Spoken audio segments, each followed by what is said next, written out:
গুজরাটের সুরাট থেকে গ্রেপ্তার করা হয়েছে ৫০০রও বেশি বাংলাদেশিকে।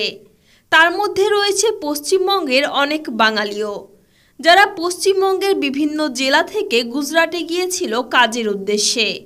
তারাও ছাড় পাচ্ছে না, তাদেরকেও অবৈধ অনুপ্রবেশকারী বাংলাদেশি নাগরিক বলে গ্রেপ্তার করা হচ্ছে।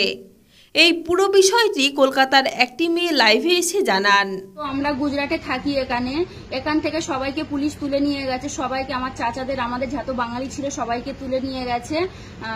তোমার কাশ্মীরে যে দুর্ঘটনা ঘটেছে তার জন্য সব বাঙালিদেরকে খুঁজে আর বাঙালিদেরকে তুলছে। কিন্তু তো আমরা তো ইন্ডিয়ান, আমরা তো কিছু করিনি, ঠিক আছে? আমরা তো ইন্ডিয়ান, আমাদের কলকাতা থেকে ক্যানিং থেকে 10 নম্বর হচ্ছে আমাদের ঘর।